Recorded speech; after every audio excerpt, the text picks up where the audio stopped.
separating facts from opinions. The mandate that he was given, he squandered. Makes me sick to my stomach. People are giving back because of that. And asking the hard questions. This is Ottawa Today with Mark Sutcliffe on 1310 News and Rogers TV. It's a real pleasure to welcome to our studios here at 1310 News Erin Davis, a longtime Toronto broadcaster who is the author of a new book. Unfortunately, it's about a great tragedy in her life. Erin Davis, an Ottawa broadcaster who I worked with and was friends with, died almost 4 years ago. Erin Davis is Lauren's mother, and her new book is called Mourning Has Broken, and it tackles the grieving process and how the loss of her daughter has affected her life. Erin, it's lovely to see you. Despite this subject matter, it's really nice to see you again. Thank you, Mark. And it's especially nice just to be in the company of someone who knew our daughter, and we're grateful for that. And thank you, too, for spreading the word about this book. It's been an immense joy these past few days to be able to talk about it and to see the hands into which it is landing. It's wonderful. And I've seen some of what you've said during the interviews that you've done in Toronto and in Ottawa, and I know you. And I'm not surprised knowing you that you would do this, but you tackle some uncomfortable things about this, and there is. I want to say, having suffered losses in my life, my dad and my sister, who passed away within a couple of years of each other several years ago now, there are obviously, you see, I've always said, you see everybody at their best during that time because people rise to the occasion and they support you and they help you. But there are also a lot of cliches, and there are also a lot of sort of bromides and there are things that don't get talked about that maybe should be talked about. Mm-hmm. And you seem to have tackled a lot of that with this book. Well, I try to, Mark, and the reason is because I didn't want this book just to be about us and our experience and our Lauren, and it had to be more universal because we seem to be, as a whole, so much at a loss when it comes to the language of loss. And, it starts with saying the name of the person who has passed. What was your sister's name? Deanne. Yeah. Deanne. And I do believe that as long as someone's name is said, they will never truly be gone. And so she needs to be remembered, your dad and Lauren and all who have gone before us. But I think that the difficulty people have is knowing whether to bring up, for example, Deanne's name or Lauren's name, lest we shatter at the sound of that name. But you know what? We're already broken. It's okay.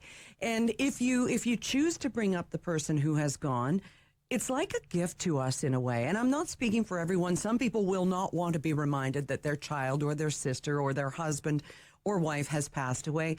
But you know what? You can't remind us that they're gone because it's always on our minds.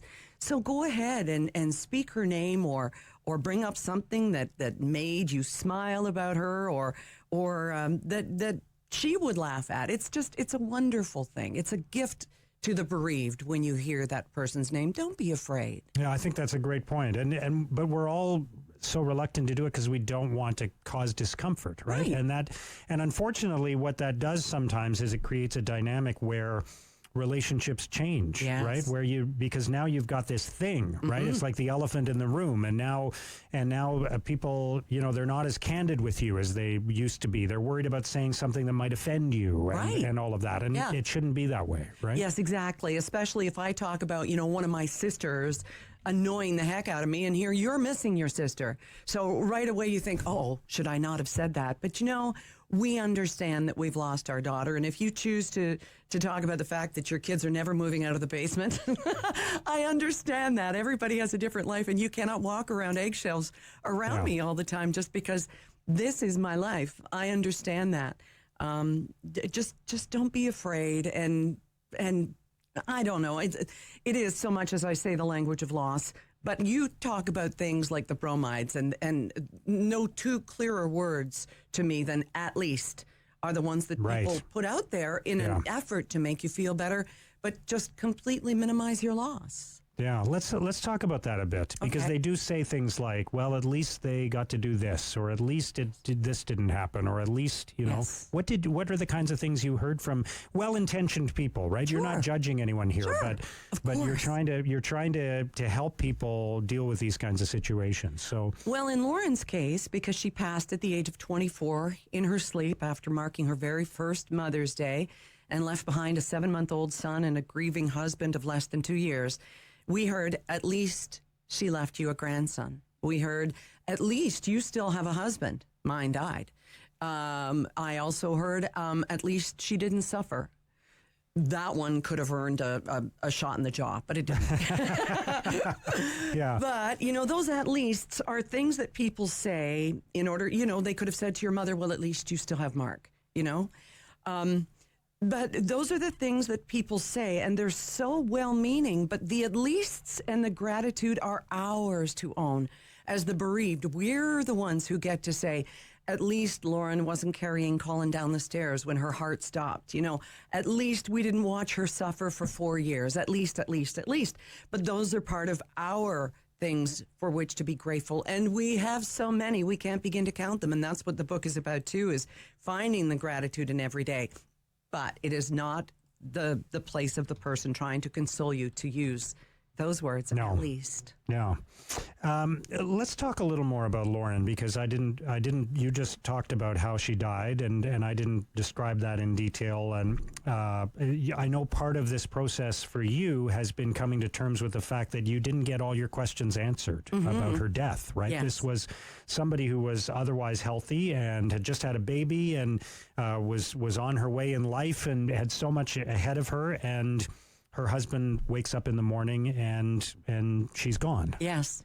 And you, right away, of course, everybody wants answers. Right? Oh, yes. Why did this happen? And those questions, many of those questions have still not been answered, right? That's right, Mark. And the fact that there were no answers, people start filling in the blanks. And because we used the term died suddenly, or we didn't, the media did, quite often that's a euphemism for dying by suicide. And because Lauren was so open and worked with the Let's Talk program and did everything that she could to live a transparent life, as did I, through the media, we would have talked about it had she taken her own life. We truly would have. We would have talked about postpartum depression. We would have talked about whatever was ailing her. Truly, although the coroner went in with a very good idea of what caused her life, her death rather, he wasn't able to pinpoint it 100%. So, yes, we do wonder about that, but there's no such thing as closure. Anyone will tell you that, unless you're watching a Law & Order episode. There truly is no closure per se. There's only acceptance if you follow the 5 steps of the Kubler-Ross death and dying scale, So we will not go on searching for answers. The coroner still, who was so fantastic here, he holds on to tissue samples, and maybe one day there will be an answer as science advances, whether it was the drug that she was prescribed for breastfeeding or not, which is truly the suspicion here. But for now, we'll just continue to try and, spread the word that there is always hope for joy and fulfillment. And as the writer Anne Lamott put it so beautifully, dancing but with a limp. Right. Which is how we plan to go forward. Yeah. And obviously there are the ways in which things get better. Yes. But at the same time, I think that the important thing for people to remember who have not been through this and who are talking to someone who is grieving is that there really are, there aren't, in a lot of ways, there aren't silver linings, right? It is just a tragedy and a final outcome, and it is so final that there isn't, I think of the things people say, for example, people would say to me regarding my dad, well, he's at peace now. Mm-hmm. Or they would say, he's watching you, he's looking out for you. Mm-hmm. And I have to admit, at one point I thought to myself, those two things are incompatible, because if he's watching me, he can't be at peace, right? He can't be relaxed if he's watching me and my mom and go on with our lives and watching us struggle with things and all of that kind of thing. That's true. Yeah. So to some extent there are no silver linings. It just is, right? Yes, and you know what? If people have the faith that makes an event like this somehow make sense for them. I'm not only envious of them, but I say more power to you. Sure. Yeah. But if you're going to offer your condolences to someone and they are faith-based, try to make sure that they will be received in the way that you intend. For example, in the hour after we found out that Lauren had died, and we got that through a phone call back from Ontario because my husband and I were down in Jamaica. I was doing a live breakfast broadcast remote for our Toronto radio station. So we get it in a phone call. We find out that Lauren has died, and we're on our way back to our hotel room. And there is a lady standing outside the room about to clean it for us. And I said, well, we're going to be leaving later today because, and I, just blurting because I was in shock. I said, because our daughter has died. And she said, oh, God is great. God is great. And I had no filters for that moment because usually I do. And I said, well, I don't know if I can agree with you right now. And I went into the hotel room. Now, of course, since then, the filters have gone back up. But if your faith tells you that God needed another angel or she's in a better place or it was God's plan, as I say, if that is your faith, more power to you. And I respect that immensely. But please make sure it's my faith, too. I thought that God needed a mother to be with her 7-month-old baby, not another angel. I haven't seen any ads on Kijiji saying there are openings, quite honestly. So I mean this in all sincerity and with respect. If you are going to offer your faith-based condolence, please make sure that it's landing in the right place. Yeah, great point. I'm going to tell you what I remember about Lauren. And then you can talk a little bit about her as well, because I don't want this to be all about grief. What I remember, first of all, she was incredibly talented, and she for 24, she was moving up through the ranks at the radio station where we worked very quickly. Yeah. They were giving her more and more responsibility all the time because she was that good. But I just remember her, our time didn't tend to overlap, and we weren't working directly together. All I remember is hanging out with her in the newsroom and how much joy and happiness and the big smile and the sense of humor, and she was just always fun to be around in the newsroom. She always had something to contribute to the discussion. She had a great outlook on everything, and I just remember I remember joking around with her in the newsroom, or her adding a comment to some discussion about whatever the topic of the day was. And she was just she was a very generous person with her time and her heart and her energy. That's what I remember. Thank you. Those are so many of the gifts that she came by naturally, so many of them that she chose to take on and to become all on her own. I mean, you can urge a child to give back, but the fact that she gave blood as often as she could and rang the bells for the Salvation Army and the things that she did because she wanted to, but also that sense of humor and the wit and wisdom, and those are just things that make us so proud. And you talk about her joy. And just before she died, and it's in fact how the book opens, I call it the exit interview because I'm just that dark. But I did an interview with her, and I sent the questions, and she recorded them and sent them back to me. So, and then Rob, my husband, and her father, who's a producer, put it together so we could have an audio interview. But I asked her the 2 words that she used to describe being a mom to Colin.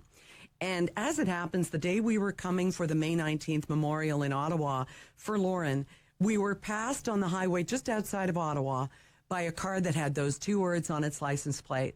And my husband said to me, "Did you see that?" And I didn't, because at that moment I had my laptop open and I got a Facebook poke from Lauren. Remember, she'd been gone for 8 days by now. A Facebook poke from Lauren, and that license plate contained the 2 words she used to describe being a mother to Colin: pure joy. Now, somebody out there may be listening with that license plate right now. Whoever you are, we saw it that day in 2015, and it meant the world to us. Yeah, I know. She's with us. She truly is, Mark. Yeah. She really is. And you're spending the day with Colin today. We are. He's out in the lobby having chocolate milk right now. Yeah. He's now almost 4, right? Well, he's 4 and a half. Yes. He would have you know. Okay. Yeah. Yes. Look, a beautiful young boy. I just saw him for the first time in a couple of years. I'm a little biased, though, Mark. You'll have to excuse me. Yeah. What has that meant to you, having him in your life? Everything. The fact that his dad, Phil, has found this wonderful woman who has not only made Phil very happy, but has become an incredibly caring and doting and attentive and responsible mother to Colin, has meant the world to us. Phil and Brooke married last summer, and we were just so pleased to be able to make this little family, because everyone deserves happiness, and we couldn't have been more pleased for Phil to move on and find someone not only to fill that void in his heart, but to give Colin a mother. And we couldn't be happy. Well, we could be happier, obviously, but with the way that things have turned out, and with Lauren watching over all of us, then, we really are content. And the fact that we FaceTime from Victoria, BC with him every week and get to see him every 3-4 months here in Ottawa, it's just such a gift. Oh, we're so happy to have him in our lives. And this is, I think, what I take from everything I've heard you talking about through the course of discussing this book. It just reminds me how, we start out with all these plans, right? And we start out with expectations, and we think the world's going to unfold in a certain way. And you realize that life is a messy, messy business. Life right? is what happens to you while you're busy making other plans. Yeah. It's how you deal with that, right? Yeah. It's how you confront that and embrace it in some cases that defines how your life is going to unfold, isn't it? Exactly. There is so much choice involved here. And we could have chosen not to accept Brooke. We could have chosen just to be angry that there's no real concrete reason why our daughter died. We could shake our fists at the sky forever for having lost Lauren. But we're grateful for those 24 years and for the boys she left behind, and for her husband and for Brooke, and for, can I just say, too, the love and care of the listeners to our radio station in Toronto, and just the people who reached out to us and continue to do so. My blog, still 2,500 readers a day. This book, I'm going to brag here, number 3 in Canada in sales and number 8 in North America. I'm just... Good for you. I know, I can't even believe it. But just the fact that I am now able to use this horrific experience as a way to spread the word that there can be joy and fulfillment. And it is so very much up to us. And you can get help, be strong and be vulnerable, ask for help, because it makes so much difference to be able to get the support of people like you who've taken time to talk with me today too, Mark. It's very much appreciated. Yeah, I think it's changing, but I think there for a long time there was reluctance, right, to say, I know people from my parents' generation, for example, would not, they lose somebody close to them, they would not go out and seek help, right? It just wasn't done. Of course not. It was a sign of weakness, right? Yeah. And I wondered this aloud the other night when I was at Writers' Fest here at Southminster United Church in Ottawa. How is it that when death was so much a part of, let's say, the Depression, when my dad and my mom in their families each lost their eldest sibling in infancy, because that's just the way you figured it into the family count. And then suddenly we stopped talking about it. We talk about sex more than we talk about death. And one woman stood and said she believed it's because of World War II, when everyone was losing everyone. And suddenly you didn't talk about it lest your son come next. Right. Perhaps that's when death went back into the closet. But I'm just saying, if you talk about it and reach your hand out and say, I need help, you'd be amazed at how many people are there just wanting to help you. So great to hear your perspective on this. It's such a shame that events have created this space for you to this area of discussion. But I wish you the very best, Erin. And I still think about Lauren all the time, as do so many of her friends and colleagues here in Ottawa. It's wonderful to see you, and I wish you all the best. Thank you, Mark. You're still running. You're still the marathon runner. Lauren always admired and hated that about you. I know. You're the fit guy in radio. Yeah. Oh, it's so lovely to meet you in person. I mean, we met at Lauren's Memorial, but lovely to spend this time with you and your listeners. Thank you. Thank you. Erin Davis, longtime legendary broadcaster in Toronto and author of the new book, Mourning Has Broken. Ottawa Today with Mark Sutcliffe returns on 1310 News and Rogers TV right after this.